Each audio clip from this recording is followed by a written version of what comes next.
Bismillahirrahmanirrahim.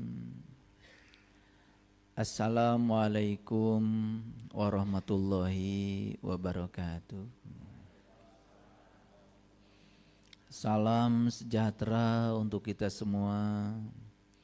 Om Swastiastu, Namo Buddhaya, salam kebajikan, Sampurasun. Rahayu Sagung Dumadi. Semoga seluruh makhluk hidup di semesta ini, baik yang kelihatan maupun yang tidak kelihatan, di setiap ruang dan waktu, di semua tingkatan, senantiasa hidup berbahagia. Semoga kita semua selalu menjadi sumber cinta, sumber sukacita, sumber rahmat, sumber kebahagiaan bagi semua makhluk dimanapun mereka berada. Ajaran leluhur kita yang paling utama adalah memayu hayuning bawono. Kita diutus ke dunia ini, tugas kita yang paling utama adalah ikut mempercantik dunia yang sudah cantik ini. Maka sebaik-baik manusia adalah yang bermanfaat bagi manusia lain.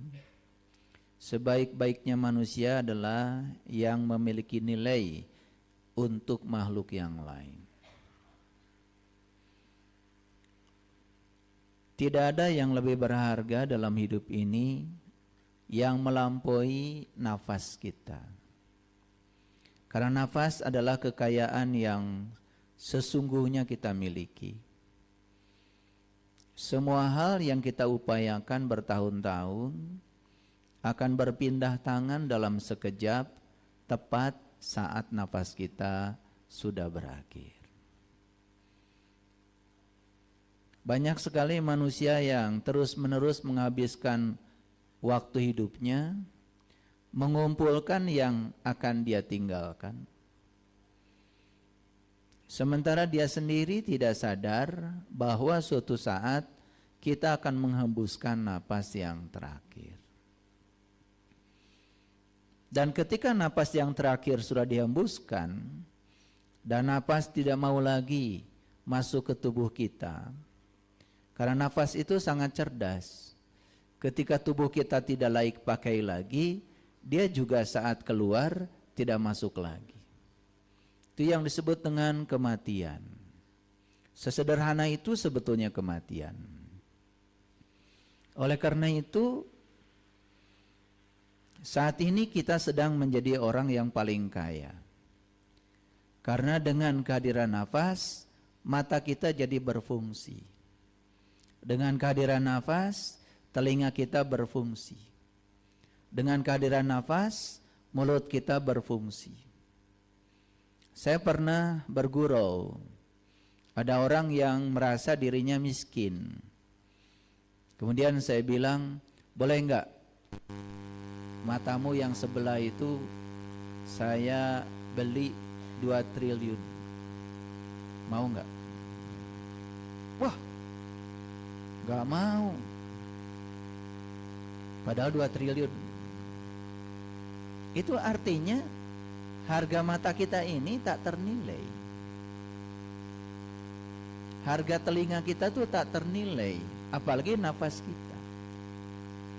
Orang kaya bisa beli rumah sakit, tapi dia tidak akan pernah bisa beli nafas. Yang paling dekat dengan kita, nafas saja, hampir tidak ada waktu untuk kita sadari. Padahal nafas adalah bukti nyata kehadiran Dia, Sang Maha Hidup dalam diri kita. Kita masih mencari-cari Dia di luar diri kita, padahal kita masih bernafas.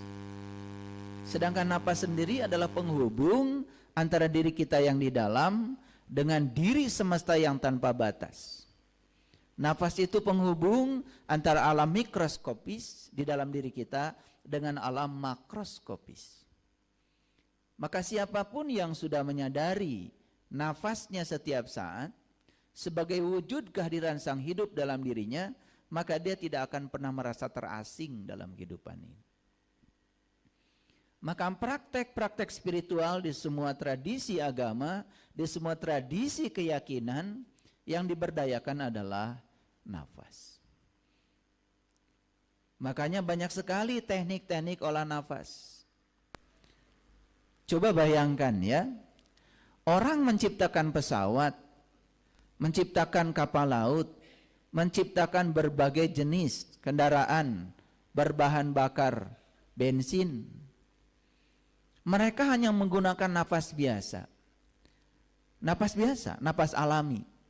Seperti sekarang. Ini napas alami maksudnya. Tidak diberdayakan.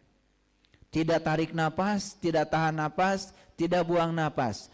Hanya menggunakan napas alami saja, orang bisa mencipta sesuatu yang berguna dalam kehidupan. Bayangkan kalau kita bisa memberdayakan nafas. Karena saat napas masuk, kita juga tidak sadar kalau kita sedang mengambil kehidupan dari ruang kosong ini. Dan hampir semua orang menyangka kalau ruang kosong ini adalah kosong. Makanya orang-orang yang berkesadaran menganggap ruang kosong ini adalah kecerdasan semesta tanpa batas. Karena di ruang kosong ini semua proses penciptaan terjadi. Di ruang kosong ini segala sesuatu yang indah tercipta. Kita menanam bunga, kan di ruang kosong. Kita menanam pohon rambutan di ruang kosong. Kita menanam pohon duren di ruang kosong. Dan kita cuma menanam saja. Dan setelah menanam, kemudian kita tidur, kita pergi. Tahu-tahu sudah berbuah. Kita tidak sadar bahwa sebetulnya ya, semua buah-buahan yang dihasilkan ini persembahan semesta tercipta di ruang kosong ini. Jadi sebetulnya ruang kosong ini siapa? Lalu kita mendengar ada firman-firman Allah yang mengatakan, aku meliputi langit dan bumi, aku meliputi semesta raya yang tanpa batas. Faktanya kita semua diliputi oleh ruang kosong. Siapa ruang kosong itu? Pernah dipertanyakan? Kita hidup dalam ketidaksadaran.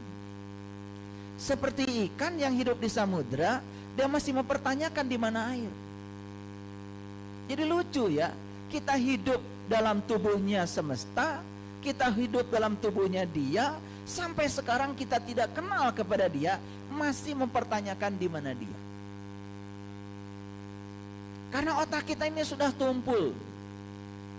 Otak ini hanya menjiplak, menduplikasi, hanya mengikuti keyakinan-keyakinan seperti kebanyakan orang tanpa berpikir sedikit pun. Coba renungkan. Sekarang kita sedang mengambil kehidupan dari sini, bukan? Sebentar kehidupan masuk ke dalam dan kemudian dikembalikan ke sini, bukan? Dan bersyukur hari ini ya, sang hidup masih mau masuk lagi. Tinggal sebentar keluar lagi. Kan napas itu seperti itu. Tidak ada napas masuk terus. Tidak ada napas diam terus. Tidak ada napas keluar terus. Napas itu masuk, diam sebentar, keluar. Makanya hati-hati dengan ruang cipta kita. Karena saat napas masuk, semua yang terjadi di ruang cipta kita direkam oleh napas kita. Dan kemudian semua yang direkam dibawa ke ruang kehidupan. Dan itu akan menjadi kenyataan hidup. Jadi siapa yang menciptakan kenyataan hidup? Ya diri kita sendiri. Karena sang hidup itu hanya memfasilitasi agar segala sesuatu yang tercipta di ruang cipta rasa kita menjadi kenyataan. Hal yang sederhana itu saja sampai sekarang kita tidak menyadarinya. Sedemikian sibuk pikiran kita mengejar sesuatu yang sesungguhnya tidak patut untuk kita kejar.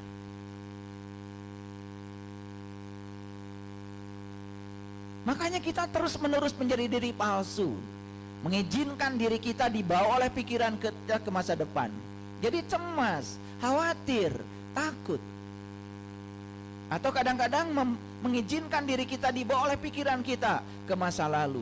Jadinya sedih, terluka, tidak bisa bergerak, selalu terkunci oleh masa lalu. Padahal orang suci hari ini mungkin pernah punya masa lalu. Tapi bukankah masa lalu yang telah mengantarkan kita jadi manusia suci hari ini? Apa yang salah dengan masa lalu? Tidak ada yang buruk. Yang buruk adalah penilaian kita terhadap masa lalu. Karena otak kita sudah terjebak oleh benar salah, baik buruk. Karena kita masih diperbudak oleh yang bernama dualitas. Itulah sumber penderitaan kita.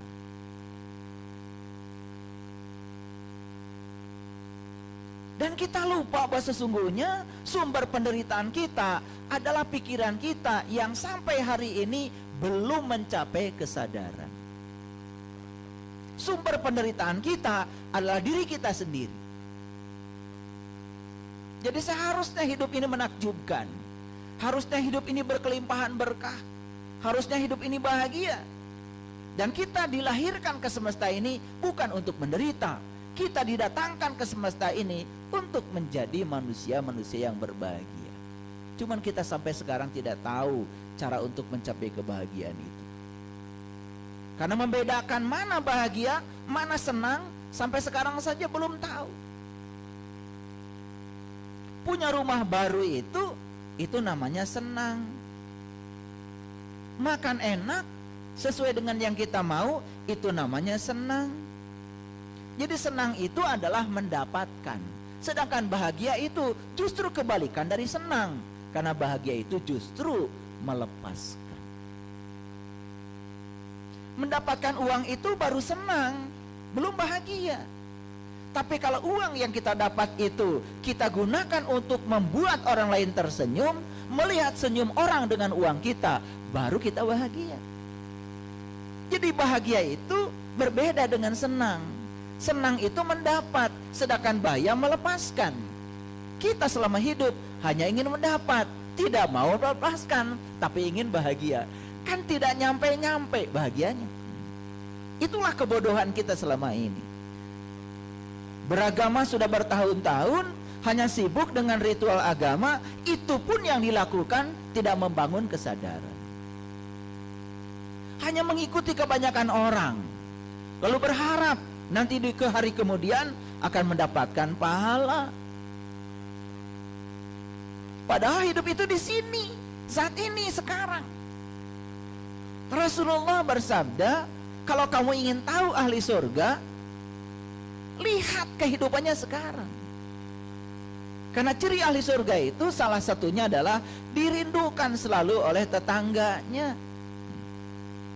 Yang dirindukan bukan rumahnya, bukan kemegahan rumahnya, bukan kebanyakan hartanya, bukan status sosialnya. Yang dirindukan itu karena apa? Kebaikan hatinya, kemurahan hatinya. Coba, orang yang murah hati pasti dirindukan. Betul apa tidak? Dan kapan orang murah hati? Orang itu kalau sudah mencapai kebahagiaan, sudah bisa melepaskan yang dia miliki, pasti murah hati. Dan itulah yang disebut dengan orang yang sudah mencapai kebahagiaan, yaitu mereka yang sudah selesai dengan dirinya sendiri.